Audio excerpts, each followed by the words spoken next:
TYBA Hindi ES3 Hindi साहित्य का इतिहास। बच्चों, इस पाठ्यक्रम का आज हमें 5वां टॉपिक देखना है। इस 5वें टॉपिक में आदिकालीन रचनाकारों का परिचय है। आप लोगों के पाठ्यक्रम में आदिकाल के दो रचनाकार यानी दो कवियों पर टिप्पणियां हैं। 7 अंक के लिए टिप्पणी पूछी जाती है। वे दो रचनाकार कौन से हैं जिनका अध्ययन हमें करना है, जिन पर टिप्पणियां पूछी जाएगी? बच्चों,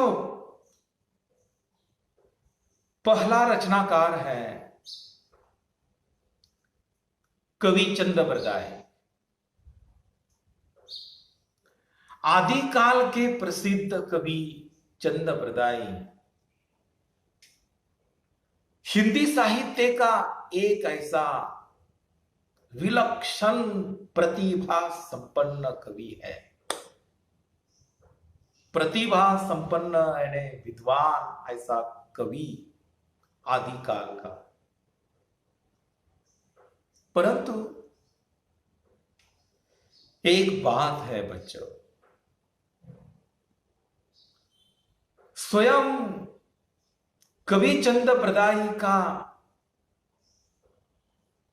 निजी अस्तित्व और उन्होंने जो महाकाव्य की रचना की, पृथ्वीराज रासो नाम का महाकाव्य लिखा,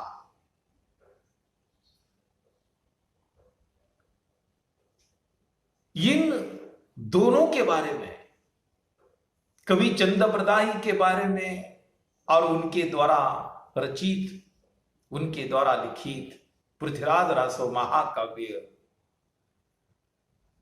आज भी इन दोनों के बारे में, उनके अस्तित्व के बारे में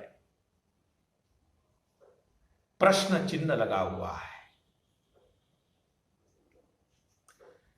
परंतु हिंदी साहित्य का इतिहास जिन्होंने लिखा, वे विद्वान इतिहासकार आचार्य रामचंद्र शुक्ल ने कवि चंद्रबरदाई को हिंदी का पहला महाकवि कहा है। और कवि चंद्रबरदाई ने पृथ्वीराज रासो नाम का महाकाव्य की रचना की। उस पृथ्वीराज रासो को हिंदी का पहला महाकाव्य कहा है। कुछ भी हो, परंतु इतिहास में जो लिखा हुआ है उसी को सत्य मानते हुए हमें कवि चंद्रबरदाई की जीवन का अवलोकन करना है। बच्चों, कवि चंद्रबरदाई के जन्म के संबंध में कई कल्पना प्रचलित है। एक कल्पना ऐसी भी है कि कवि चंद्रबरदाई का जन्म और उस समय के प्रतापी राजा पृथ्वीराज चौहान का जन्म एक ही दिन हुआ था और कवि चंद्रबरदाई की मृत्यु और पृथ्वीराज चौहान की मृत्यु एक ही दिन हुई थी, ऐसा कहा जाता है। बच्चों, कवि चंद्रबरदाई के पिताजी का नाम मल्ल था। कवि चंद्रबरदाई ने 2 विवाह किए थे। पहली पत्नी जो थी उसका नाम था कमाल, पहले पत्नी का नाम था कमाल और दूसरी पत्नी का नाम था गौरी। बच्चों, कवि चंद्रबरदाई के 2 पत्नियां थी, परंतु दूसरी पत्नी जो थी गौरी, उस पर वे अधिक प्रेम रखते थे। उसका कारण भी था। जैसे कि हम बचपन में कहानियां सुनते आए हैं, राजाओं की कहानियां, राजाला दोन बायका होत्या, एक आवडती दूसरी नावडती। उसी तरह कवि चंद्रप्रदाय की दो पत्नियां थी। पहली पत्नी कमाल, दूसरी पत्नी गौरी। गौरी से अधिक प्रेम रखते थे, उसका कारण था बच्चों, कवि चंद्रप्रदाय ने जो काव्य निर्माण किया, उनके काव्य की प्रेरणा दूसरी पत्नी गौरी थी। चंद्रप्रदाय को दोनों पत्नियों के 10 पुत्रों का जन्म हुआ था। बच्चों, ये कवि चंद्रप्रदाय हमेशा पृथ्वीराज चौहान के साथ रहा करते थे। कवि चंद्रप्रदाय पृथ्वीराज चौहान के अत्यंत घनिष्ठ मित्र थे। राज दरबार के कवि तो थे, परंतु पृथ्वीराज चौहान की जो सेना थी, उनके सेनापति भी कवि चंद्रप्रदाय थे, राज दरबार के मंत्री भी थे। कवि चंद्रप्रदाय की जालंधरी नाम की इष्ट देवी थी, बहुत मानते थे।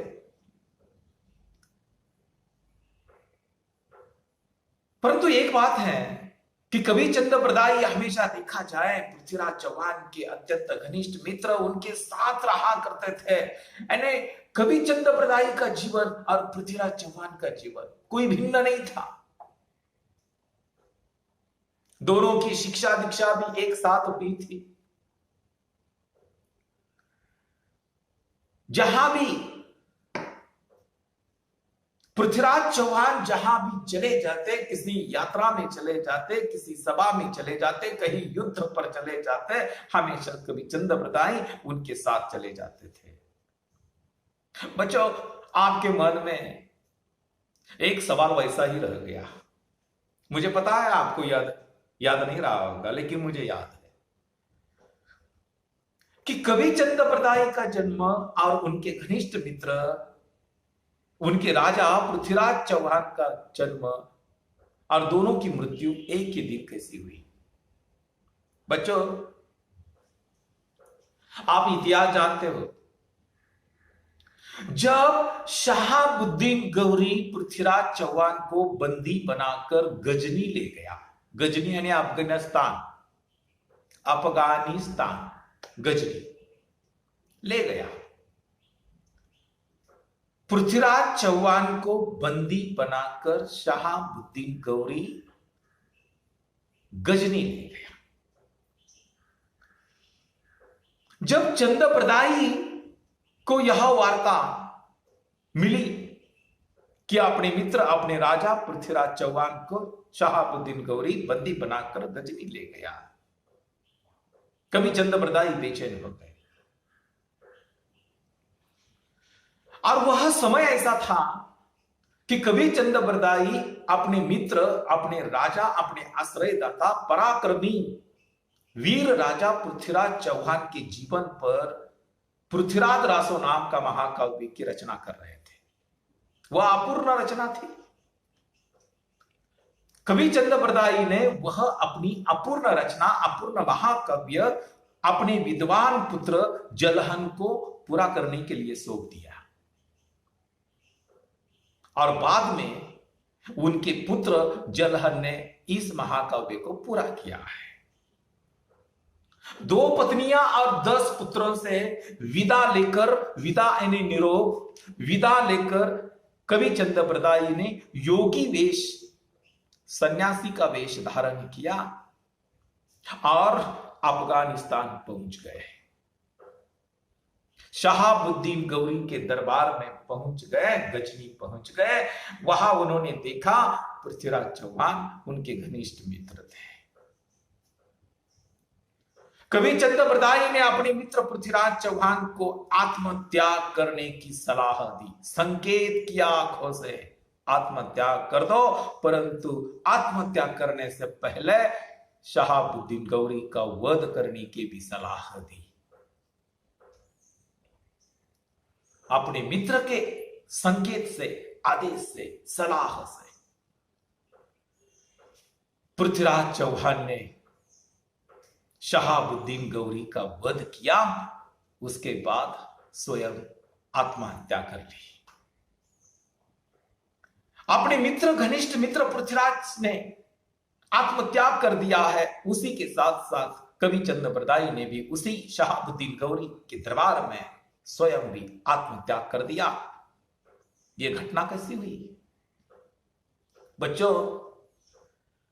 उस समय पृथ्वीराज चौहान एक प्रतापी राजा माना जाता था, और पृथ्वीराज चौहान की एक खासियत थी, वे अपने आंखों पर पट्टी बांधकर केवल आवाज से अपने शत्रु पर बाण छोड़ते थे। शहाबुद्दीन गौरी ने पृथ्वीराज चौहान की आंखों पर पट्टी बांधी और उनसे कहा कि छोड़ो, बाण छोड़ो। पृथ्वीराज चौहान ने शहाबुद्दीन गौरी की आवाज की दिशा से बाण छोड़ा और पृथ्वीराज चौहान ने शहाबुद्दीन गौरी का वध किया। फिर उसके बाद पृथ्वीराज चौहान ने एक छुरा लेकर अपने पेट में मार दिया, स्वयं भी आत्मत्याग कर दिया। उसी के साथ साथ चंद्रप्रदायी ने भी उसी छुरे से अपने पेट में मारकर आत्मत्याग कर दिया है। यानी कवि चंद्रप्रदायी और उनके घनिष्ठ मित्र आश्रयदाता राजा पृथ्वीराज चौहान की मृत्यु एक ही दिन हुई है। कवि चंद्रप्रदायी ने केवल एक ग्रंथ की रचना की और उस ग्रंथ का नाम है पृथ्वीराज रासो। इस पृथ्वीराज रासो 7000 पृष्ठों का ग्रंथ है, महाकाव्य है। उसी समय का हिंदी का पहला महाकाव्य कौन सा? पृथ्वीराज रासो। अब पृथ्वीराज रासो का नायक कौन है? तो वह पृथ्वीराज चौहान है। कवि चंद्रप्रदायी ने अपने मित्र पृथ्वीराज चौहान के जीवन की अनेक घटनाओं का वर्णन इस महाकाव्य में किया है। मैं तो यही कहूंगा कि पृथ्वीराज चौहान के जीवन में घटित होने वाली सारी जो घटनाएं थी, वह घटना कोश, घटनाओं का भंडार पृथ्वीराज रासो नाम का महाकाव्य है। एक घटनाक्रम है उसमें। बच्चों, इस महाकाव्य में 2 रसों का प्रयोग किया गया है, एक वीर रस और दूसरा श्रृंगार रस। पृथ्वीराज चौहान के चरित्र की अनेक विशेषताएं हमें पृथ्वीराज रासो में देखने को मिलती है। पृथ्वीराज चौहान वीर राजा तो थे, पराक्रमी तो थे, एक योद्धा तो थे, लेकिन श्रृंगार प्रेमी भी थे। इसमें अलंकारों का अत्यंत सहज प्रयोग किया गया है,